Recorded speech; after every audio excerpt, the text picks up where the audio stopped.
बहुत सही बात कही उन्होंने कि देखिए, एक बात तो है कि बीजेपी में, मोदी जी में, योगी जी में धैर्य बहुत है।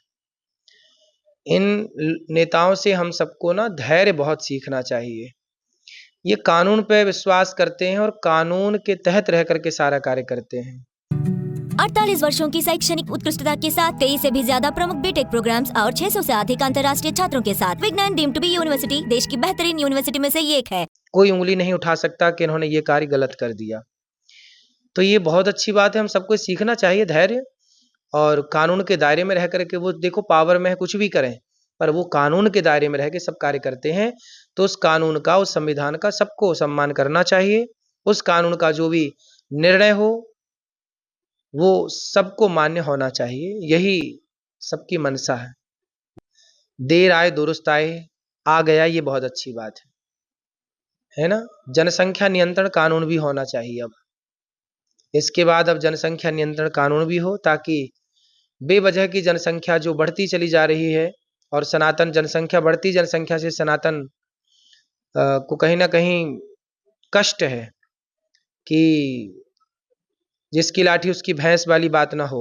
इसके लिए जनसंख्या नियंत्रण कानून भी होना चाहिए।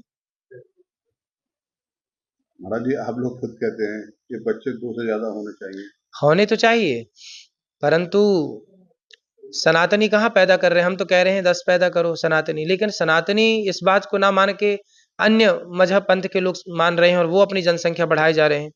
सनातन की जनसंख्या तो थोड़ी-सी रह गई, तो फिर वो कहीं न कहीं खतरे में है। इसलिए हम ये चाहते हैं कि सब आज के युग में, आज के समय पे देखो इतनी जगह भी तो नहीं है, इतनी लैंड कहाँ है कि आप 10 बच्चे पैदा करके रख सकें। इसलिए देश की व्यवस्थाएँ भी तो ना चरमराएँ, क्योंकि भूभाग तो उतना ही है। इसलिए व्यवस्थाएँ बनी रहें और ये सब तब होगा जब जनसंख्या नियंत्रित होगी, तो नियंत्रण की तो आवश्यकता है ही।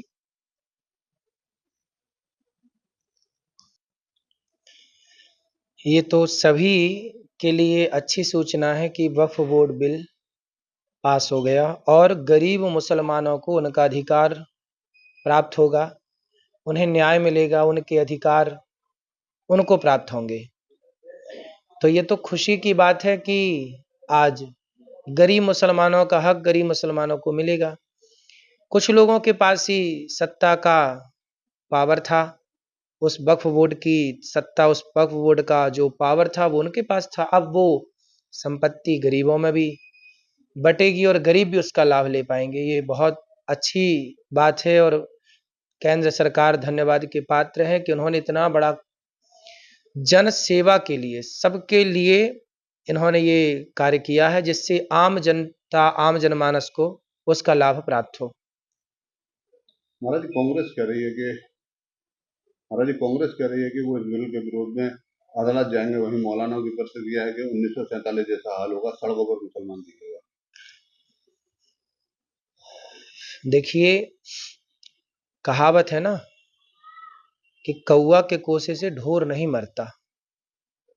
ऐसे ही है कि आज तक जो उस पद का, जो उसका दुरुपयोग कर रहे थे, आज उनसे वह अधिकार छिन गया तो वो तो नाराज होंगे। लेकिन वो ये अपने स्वार्थ में भूल गए थे कि कितने निर्दोष लोग हैं जिनको इसका लाभ मिल सकता था और अब जाकर के उन्हें वो लाभ प्राप्त हुआ। अब वो कोर्ट के दरवाजे खटखटाएं या जो भी कार्य करें, सबका स्वागत है, सब करें अपने-अपने हिसाब से, सबको करना ही चाहिए। पर जो सरकार ने कार्य किया है वो अति सराहनीय है, राष्ट्र हित में है, देश हित में है।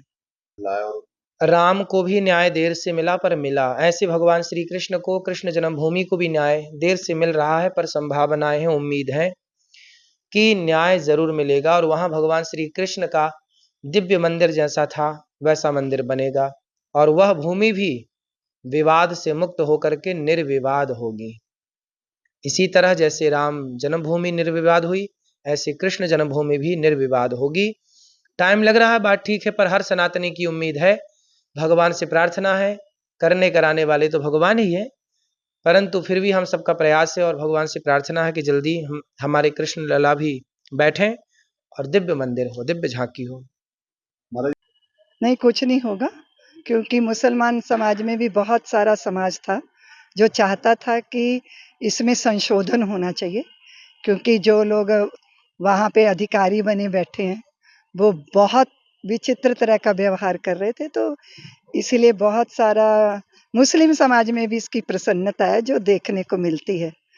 कोई भी सीमाहीन अधिकार वो कभी भी किसी भी अथॉरिटी के लिए एकदम समानांतर एक व्यवस्था खड़ी करना ये राष्ट्रहित में नहीं है। जो भी हुआ है सबका विचार विमर्श करके हुआ है। विपक्ष को तो विरोध करना है, क्योंकि फिर उनकी राजनीति की रोटी कैसे सिकेगी।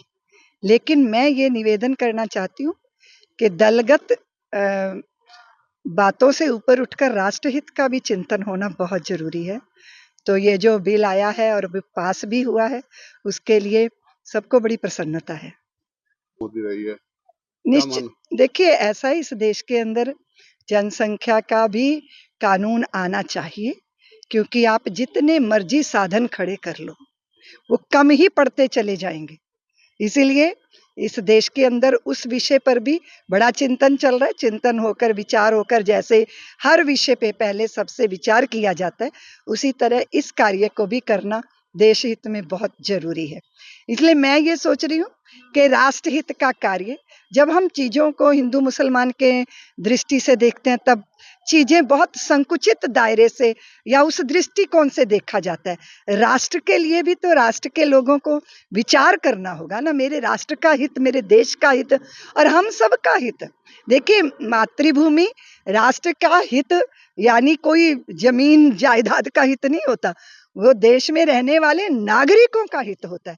और नागरिकों का हित राष्ट्र के हित के साथ जुड़ा होना चाहिए। अपने व्यक्तिगत स्वार्थों से ऊपर उठकर, अपनी लालसाओं से ऊपर उठकर इस राष्ट्र के उन्नति के लिए, प्रगति के लिए, इसके भविष्य के लिए जो भी किया जाना चाहिए वो सब होना चाहिए। और हम तो इसको बहुत बड़ा यज्ञ मानते हैं। तो ये यज्ञ है, ये वही कर पाएंगे, उसमें आहुतियां वही दे पाएंगे जो राष्ट्र देव के चरणों में अपने सर्वस्व को समर्पित किए हुए हैं।